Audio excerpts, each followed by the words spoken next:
Hello, ladies and gentlemen. Welcome to the Department of Labor and Beer podcast. We are recording episode 4. We are here with Erik Van Kesteren. Yep, that's right. That's correct. All right. So thank you for joining us today. Oh, my pleasure. My name is Bo. We are joined by Pork Chop, Moto.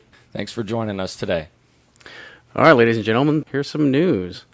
Pigs rescued from fire later served as sausage to firefighters who rescued them. A British farmer thanked firefighters who rescued a litter of piglets and 2 sows from a barn fire in February by giving them sausages made out of the animals. So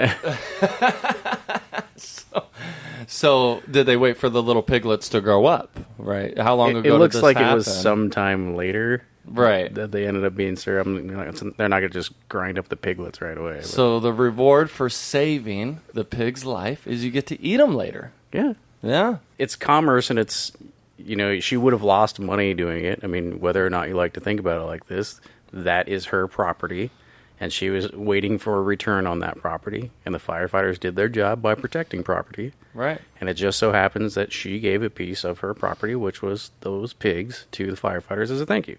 Right? How you can't ironic. look at it like, oh, the pigs died anyways. That's not the point of the story. The No. point of the story is the pigs lived through their usefulness. She was able to reap the rewards of all of her investment, which she's a small farmer, small business owner. It's important. And in the end, she was able to thank the firefighters who saved her pigs. Well, right. Very nice lady. That's how we survive. I mean, we raise animals or whatever and kill them and chop them up, sell them, and that's how she makes a living probably. So for them to save her pigs, saved her $1,000, let's say. So then she made them some sausage that was worth $100 to repay them. Yeah. Still made some money. Yeah, that's the right thing to do. Yeah, But how ironic, though. You save an animal's life, and then the next 6 months later, you're eating it. Yeah, and then, so I saw a PETA tweet. It's like, oh, the pigs were no better off. Eat me. Eat pig. Eat pork. I don't know. They probably bred them in the first place, so those pigs wouldn't have existed if it wasn't for that person, and so on and so forth. Right. Yeah, Animals are here. The reason animals exist, and insects and all that stuff, is because something eats it. And then that animal or insects eat something smaller or not as strong. That's just, Well, Bacon tastes good. bacon It does. It tastes delicious. good. Pork chops taste good. yeah, they do. Yes, I do. Little Smokies taste good. PETA shows the video of your bacon in reverse, and so it shows you the sizzling bacon on the frying pan first thing, so it doesn't matter what you see the rest of the time. You're hungry. Smoked bacon tastes better. We all know you got to gut an animal. You got to kill it. You got to gut it. You got to pull all of its guts out. Now I just want bacon. This is going to turn into a cooking show. I mean, we're talking about slaughtering animals, and it's making us all hungry. Was it the barn that it was inside? Yeah, the barn was burning down, and they saved the piggies. So it would have been cedar chip. Yeah, that would have been Smoked. delicious. That would have been actually I Yeah, bet they had usually Sounds I pretty take good. the guts out when I smoke something. stuff it. Yeah. I wonder if there was an extra flavor, though. Well, they And then saved get- them. They saved them. But how long were they in the smoke for? I don't know. I want to know. Hey, send us a little, what did she make? Sausage? Yeah. Yeah. I want to know how the sausage tasted. 100%. Absolutely. So PETA came up with this selfie frame, and it says, shoot selfies, not animals. But it's completely backfired. Oh, yes. Because every hunter that I know has a selfie with a dead animal and the PETA frame.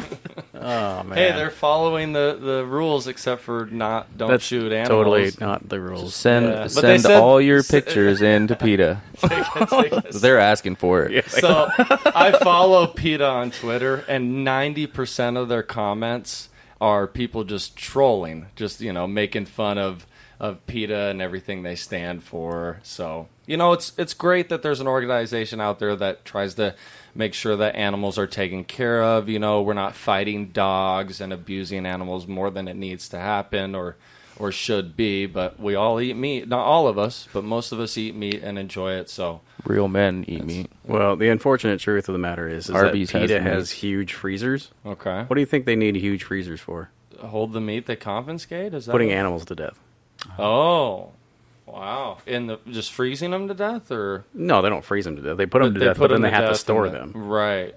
PETA puts a lot of animals to death, so I don't really Right. see how they could be hypocritic about all of this. Well, I'm sure what they're thinking is it's a humane way of putting them to death. Like, they have a disease. Like, why are they putting them to death, though? If they have huge freezers, it's not just like an occasional cat that they're putting down because its eyes jacked up or Right. its legs don't work anymore. We're talking about like a lot of animals. Right. Probably talking animals that you can't save, that aren't going to live. So they're just like, well, let's just put it down. Who are they to judge? So it's almost I hypocritical. couldn't save these piggies from the fire because they're so delicious. They're not veterinarians. Why do we, Vegetarians? Vegetarian. I don't understand veterinarians. the idea that we treat animals with the same, as if they have the same intellectual capacity as humans do. I mean, we're building bridges. We invented the internet. Invented the wheel. No other animal has done anything even close to it. The only animal that does anything close are like monkeys or apes. They make little wooden hammers, but they don't look like a hammer, but they use tools. Well, So We invented fire to cook them. there's like an intelligence thing going on. Like I would never eat a dolphin because they're like really fucking smart. Well, right. They're super smart. And I would never eat a monkey because not only is it weird, but also they're also really smart. okay. So on Thursday, June 1st, police in Tokyo arrested a man who held up an officer at knife point in order to get him to hand over his police-issued handgun. According to the Tokyo Metropolitan Police Department, a 60-year-old unemployed man with no fixed address named Toshio Aziwa entered the police box in Tokyo's Katsushika ward and threatened the 59-year-old police sergeant on duty with a 13-centimeter long knife that he pulled out of a bag he was carrying. That's small. He ordered him to hand over his handgun. That did not go well.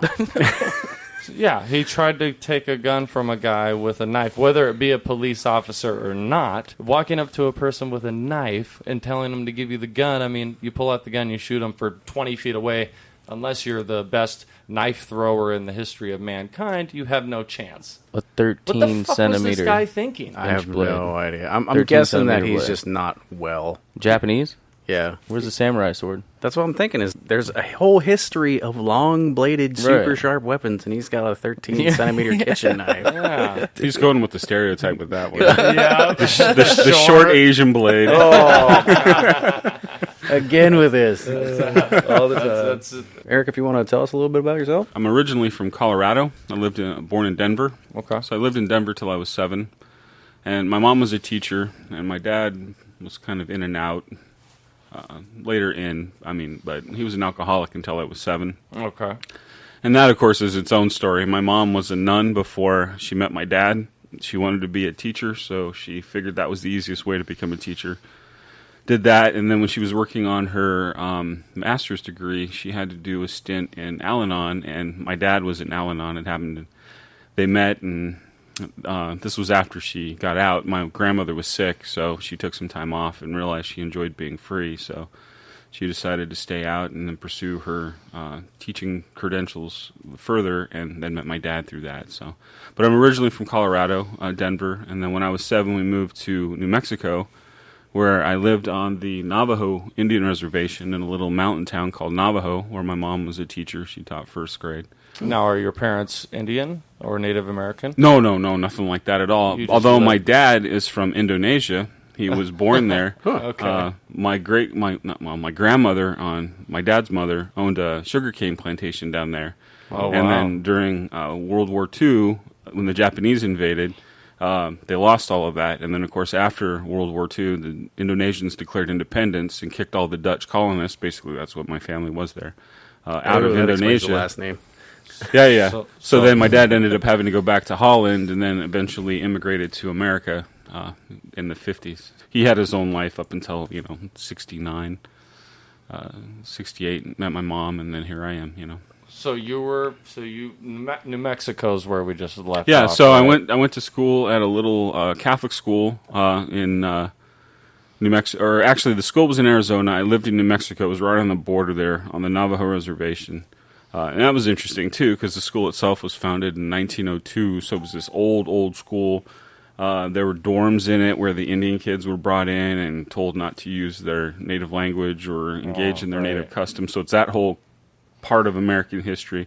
That was part of this school. But it was a good experience for me. I got to, have a multicultural upbringing where I was one of, 3 white kids in the whole school. I mean, it was me, my brother, and this other person. Everybody else was Indian. So that was an interesting experience. You talk about, dealing with prejudice and racism. You were dealing with the after effects of, say, white colonialism, being a young person, not really understanding what all of that meant. And then you have all the anger and animosity of a group of people being directed at you that you didn't really understand. It took some while to kind of work through that and figure that out, what that meant. Right. And then when I was 14, we moved to Texas, Corpus Christi, which is kind of in the news right now with the hurricane and all that. So I went to high school there. Bad. And then after high school, I joined the Army and then went to Maryland, went to Germany. All right, so when we came into the studio today, I fired up my laptop, and we're doing this on a Monday, which is not typical of us. So it's Monday the 28th of August.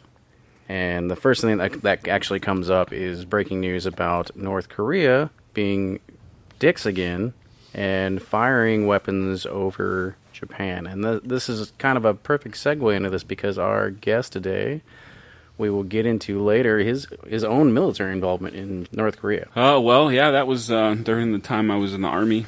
I worked at the National Security Agency in the Korea shop. That's what we called it. And so the NSA. Yeah, National Security Agency. Yeah, the big one. Did that for a couple years. But yeah, I learned some stuff that's classified, but definitely realized I didn't want to go to Korea. Yeah. Whether north or south, it just, no thanks. But no offense to any Koreans, but you know what I mean. It's a hot political and military area still. It's been that way for since the Vietnam or the Korean War back in the 50s. So that war never really officially ended, I think. So in your estimation, I know you can't give away anything classified, but would you see them as a legitimate threat to the rest of the world, or you think they're just wagging their dicks around? You underestimate someone with a nuclear bomb and you're going to regret it. It doesn't matter if they can actually deliver it, let's say with an ICBM. I mean, there are many scenarios that have been discussed, dirty bombs to offshore launching. There's a lot you can do with EMP and that sort of effect on the infrastructure. I mean, that's something someone can look at if they're interested in it. But I wouldn't underestimate, Kim Jong-un and his posturing. I mean, I feel, not to be too political, but perhaps America and our current leadership is being questioned and tested, whether it's in the Paris Climate Accord or it's in the G20 or it's in the military political dynamic in Southeast Asia.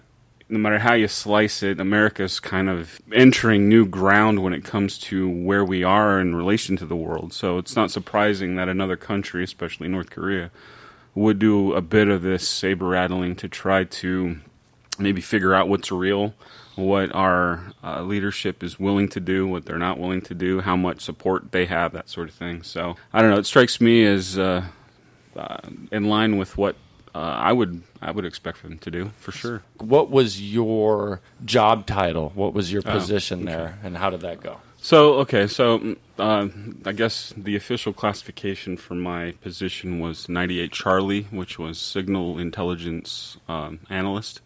So you would have people collect the intelligence, whether it was through Morse code or voice, like interception, or any sort of interception. And then the analyst would take a look at that information and figure out what it meant, how it needed to be disseminated, and then enter it into the database there for just data compilation. I did that for 3 years before I ended up switching and going to Germany, where I was for a couple years.